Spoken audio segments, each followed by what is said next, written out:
Hey everyone, welcome back. Today's day two of my 30-day FAANG grind, and I'm trying to solve 6 to 10 LeetCode problems daily, breaking each down on video and sharing my preparation and my techniques with all of you. I'm Divya, by the way. I have interned at Massachusetts Institute of Technology, where my area of focus was on machine learning. Right now, globally, I'm at top 0.2% on LeetCode, and like many of you, I'm also preparing for FAANG interviews. Yesterday, we crushed some sliding window basics, and today we are diving into two-pointer techniques, which is absolutely critical for fan interviews. We will also mix in sliding window variations to keep flexing those pattern muscles, okay? But before we begin, I have a request. If you find this video helpful, please drop a like, share with a friend who is grinding too, and please hit the subscribe button so we can crack these interviews together.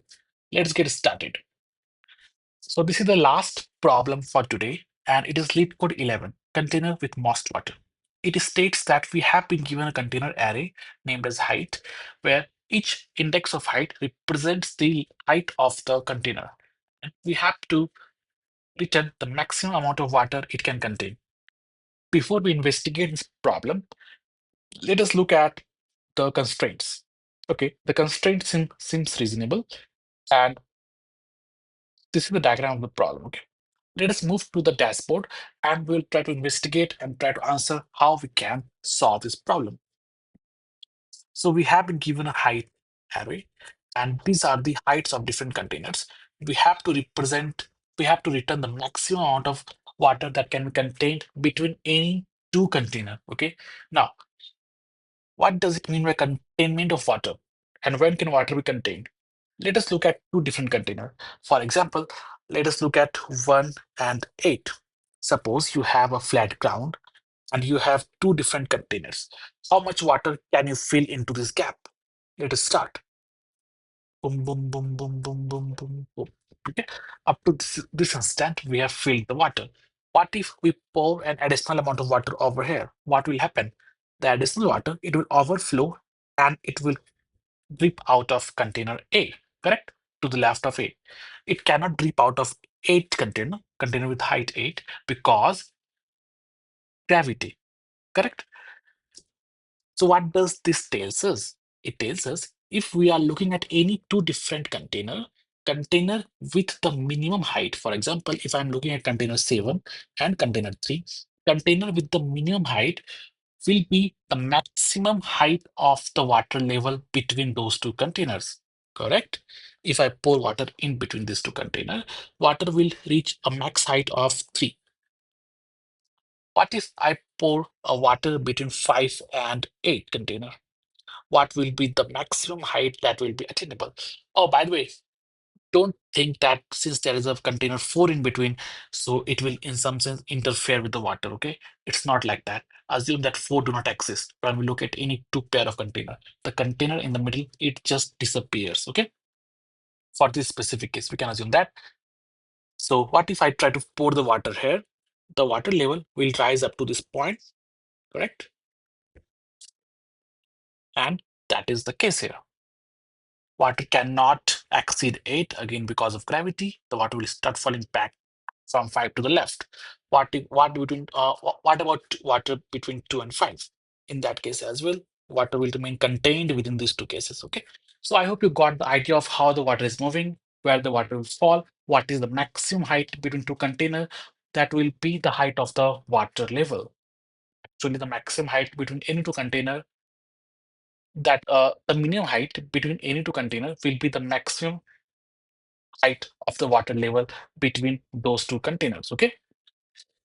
How do we solve this problem? We solve this problem by maintaining two different pointers, one to the very end and one to the very start.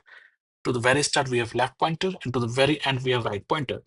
And we check between these two containers about the amount of water that they can store between container 1 and container 7.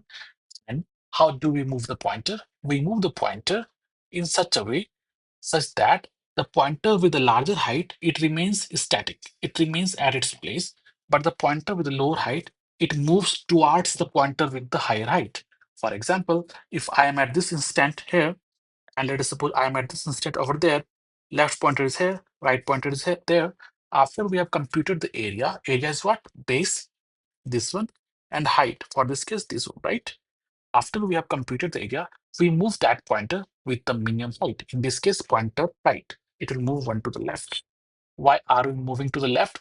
We are moving to the left because this movement is not just heuristic, it is greedy movement as well. We are moving because we are hopeful that as we move towards the container with the larger height, we might encounter container with the larger height than the previous one. Okay. So let's come back to the code and let's see how we have solved this thing. We declared a left pointer at 0. We declare right pointer to the right end, and this is the maximum area that we have to return. As you can see, we have written over here. It is pretty simple. While left is less than right, what happens if left and the right becomes equal? When they becomes equal, they will represent a single container, and any amount of water that it will pour on this container, it will just spill over from both of the sides, which is not what we want. So it is not equality, it is just an inequality here, okay? While left is less than right, what do? We first compute the base, which is right minus left, which should be obvious because area is of rectangle is what? Base into height. So does the area of a square, right? Base into height. And this is container height. Container height, as I told you, the maximum amount of water level will be the minimum height of the container. Minimum height of container on the left, of container on the right. And then we compute maximum area and we store and compare, right? And the area is getting computed, it is getting compared here, and the max of those two is getting stored in maximum area. But how do we move the pointer?